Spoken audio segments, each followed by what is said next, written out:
In this example, I will take you through the steps that we need to go through in order to complete a hypothesis test on two independent samples.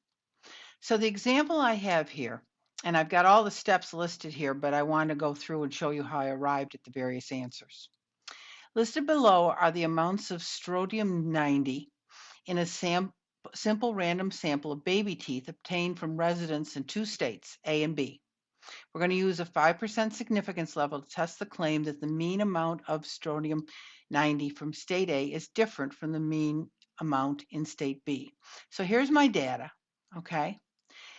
The key here, if you will, is that we are testing to see if there is a difference. So since our claim is that, and what we're trying to prove is that they're different, that claim goes in the null hypothesis here. And so we state the alternative, or not the null, but the alternative hypothesis is that they are not alike, that they are different. And so we say the mu, or mean, of state A is different from the mean of state B.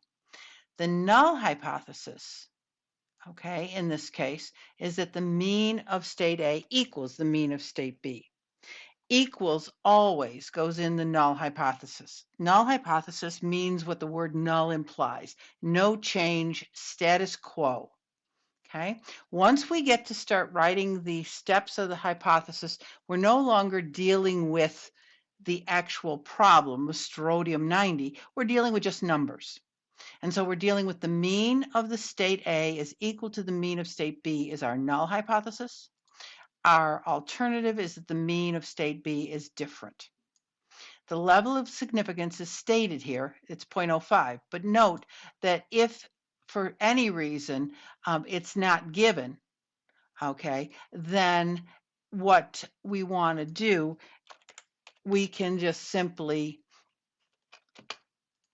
say that it is 0.05. That's the standard that's usually used. Now the test statistic, we're either going to use the analysis tools to find the appropriate test statistic, or if you're going to write the formula, the test statistic is a T statistic. So in either case, you're going to want to say that this is a T statistic. The formula for that is listed here. Now, to perform the calculations, I'm going to use the T test 2 sampling, assuming unequal variances. And I do that by going to my data and all the way out to the far end to the analysis tool pack. And here I choose 2 sample assuming an unequal variance. My variable 1, you'll notice, is highlighted here, state A, and I'm just going to put my mouse there and I'm going to drag down. Variable B is found here. And again, I would just simply drag down to get those values. Now the hypothesis, what I'm trying to do is to say that the mean difference, or the difference between the two, the null hypothesis is 0. And so I'm going to put a 0 in here. When I did my dragging over here on the far left-hand side, I did include the labels, so I've checked that box. My alpha is 0.05. And I decided that my output range would be here. And so I simply clicked output range. I didn't want to put it in a new workbook. And here I put the name of the cell that I wanted to put it in. And in this case, it would be J7. And then I simply click OK. Now I'm not going to do that again because I already created it, but those are the steps. Okay. Now the key points that you want here, you're going to want the means. If you're going to do the formula, you need the mean. The variance is not what's used in the formula, but what is used is the standard deviation. So you could find the square root of these two numbers and use those. Or, as I did over here, I used the function stdeva and highlighted the set of numbers here and found my standard deviation that way. So that is what I could use. I could plug those into the formula. And in either case, I'm going to get what I have here, which is the T statistic. Okay. And so I'm going to use that. And I would use that and I would come up with the same answer that I should come up with a very similar answer to this. Depending on where you round, you're going to get different values. So my T statistic is 3.27.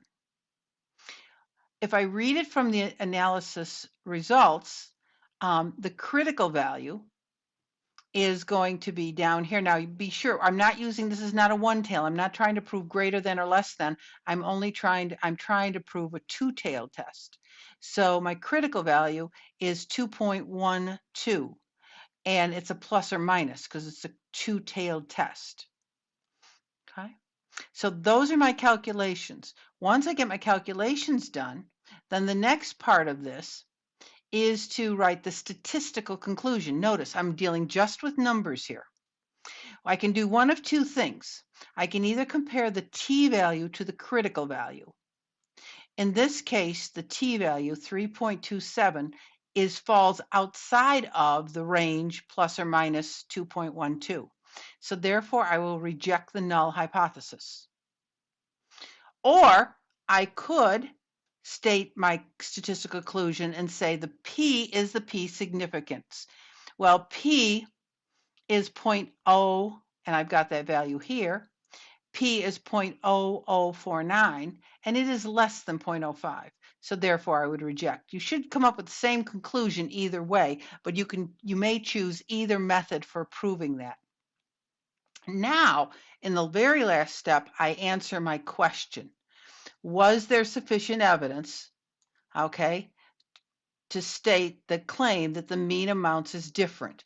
And since I rejected the null, which said they were equal, I can state in my experimental conclusion that there is sufficient evidence to support the claim that the mean amount of strontium is different between the two states. I hope this gives you an idea of how to proceed through a two-sample independent test.